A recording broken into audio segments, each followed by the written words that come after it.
I'm Lucy Finn. I'm the Assistant Director of People for Barnardo, Scotland, which is basically the head of HR for all of our children's services across Scotland. So that covers about 750 staff, about 140 different services providing support to children, young people and their families right across Scotland. Wow. This must have really had a huge impact on you guys. Yes, massive. We have to shut some of our groups and shut some of our services that we're running. And then there's the next kind of step about how do we support vulnerable children and young people and their families in a really crisis time for them. But what about those people who, for them, home is a dangerous place? A lot of our work at the moment is actually just going into real immediate support, food, heating, and working with social work, working with local councils and our commissioners, working with other charities a lot, just see what we can provide in a kind of package. If we can't go in, can someone else go in? Presumably there's a balancing act for you to strike between the needs of the service user, for want of a better phrase, and your obligations as an employer to keep your people safe. How are you walking that line? Yeah. So, for example, like a residential home would be a really interesting example, because that's where the children live. So it's not like we can say we're shutting the service, you can no longer use the service. It's like that's their home. They don't have other homes to go to. Some of those children. So we are kind of doing things like isolating the residential home. So where we would have staff where they might cross across a couple of services. So we might have an administrator who works in the residential home, but also administrates for, say, a family support service, and they go between the two buildings. We are now kind of going, right, we're kind of in lockdown in that residential service. Only staff who work in that residential service can come in and out of that building. Some staff might self-isolate in that residential home. Some of our services, they will reduce, so we have services where we go into schools and do support. That sort of thing is obviously going to be stopping because the schools are shutting. So we will be looking at kind of actually, can we redeploy some of those staff in other areas, or what can we used to do with those? So we might have a surplus of staff in some areas and not in others, and really think creatively about how we move them around. But I would say it's such early days, what we thought on Tuesday isn't what we think now almost.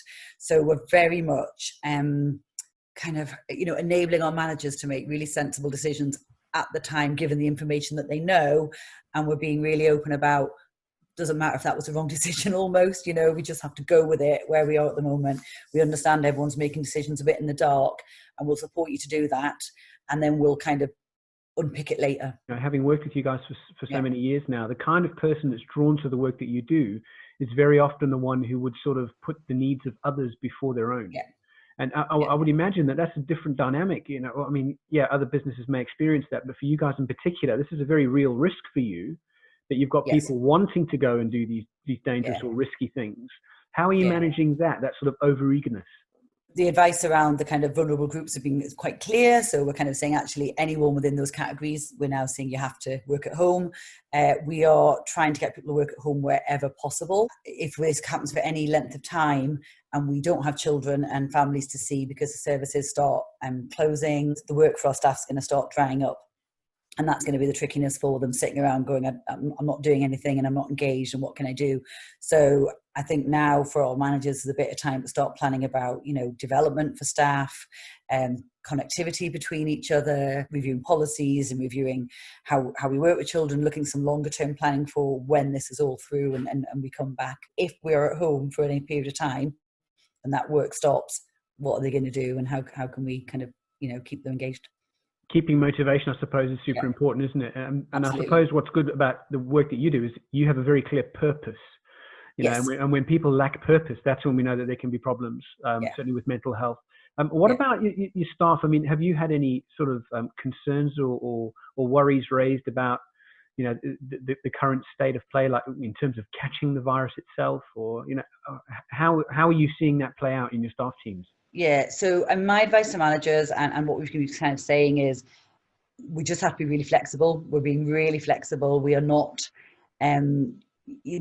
policies for me are always a framework anyway, but even more so now. We don't have policies in place that will guide us through what to do with staff in these times, because it's a completely new and unique and crazy time. So sometimes we'll have a member of staff that might be saying, I haven't got any symptoms, I don't need to self-isolate because no one in my house had any symptoms, but I'm really nervous about coming into work because I am a primary carer for my elderly parent and I go and see them every day and it's making me really anxious.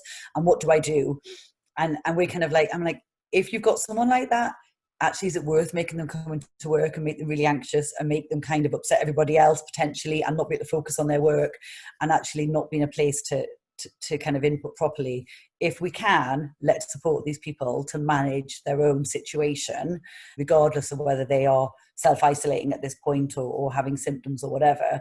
I think it's really kind of incumbent on managers to think of it in a wider kind of mental health and emotional kind of well-being way, rather than just, are you ill? Have you got the virus? Have you been in contact? Are you self-isolating?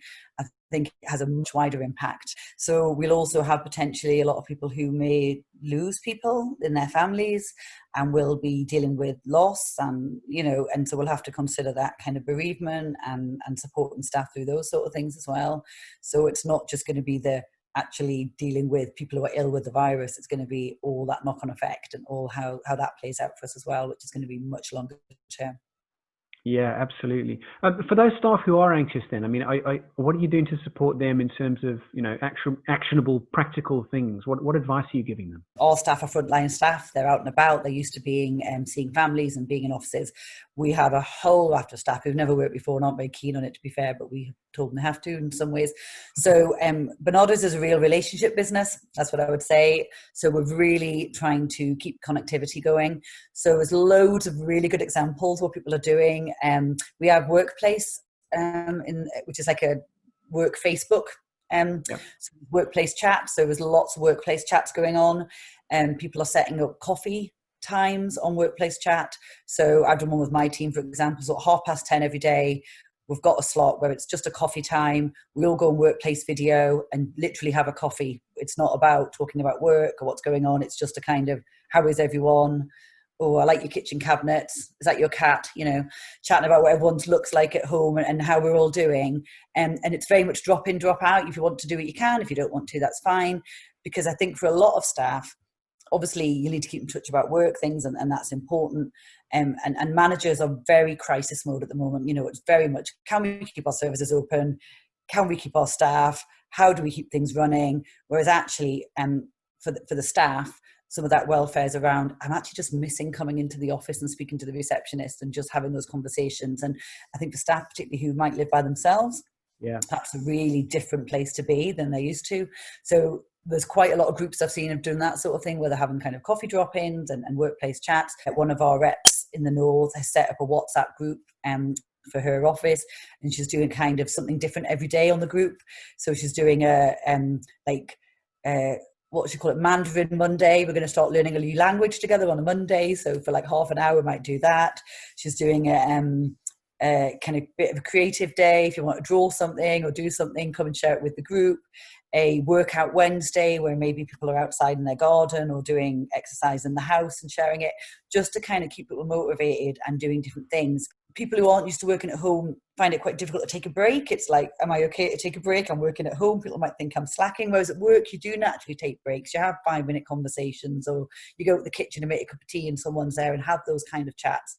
And then there's also the issue of, I think work will get slacker. I think some of our staff will just have to accept they're not going to be doing 100% output. It's not going to happen. The work's going to dry up in some areas.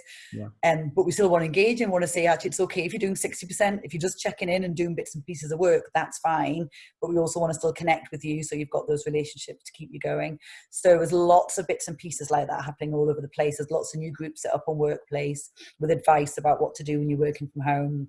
I'll be recommending to staff, we kind of do some action learning set kind of work, and maybe do some group coaching and kind of do some development ourselves. But I actually think the fundamental bit is the connectivity.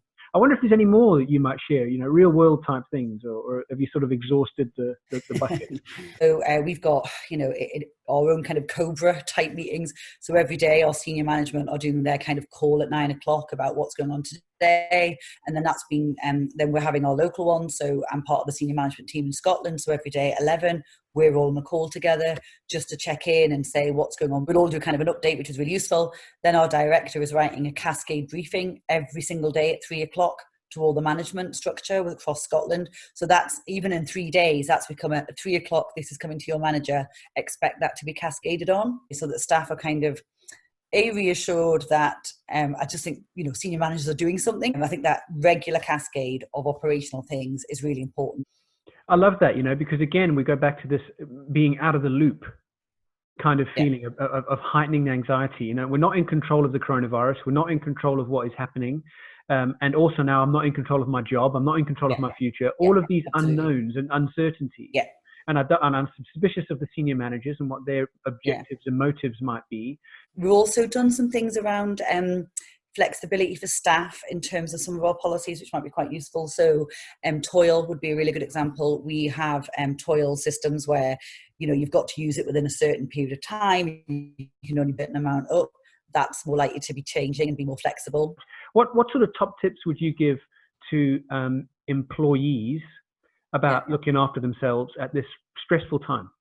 Yeah, I think connectivity. I think absolutely keep your connectivity with staff, and for our work, that is, people come to work because they like people. It's a complete relationship business, like I say. Yeah. I think be prepared to be flexible. The organization's going to have to be flexible, and I think staff are going to have to be as well. I think people who are not used to working at home, it'll take them a little while, and that's okay. I think, forgive yourself, don't be hard on yourself if you don't feel like you had a productive day or it was really hard, or, that's okay. Some routine around home working can be really useful for some people. They want some of that structure, take your lunch. Don't feel you've got to start early or work late. Turn off your computer like you would if you went home.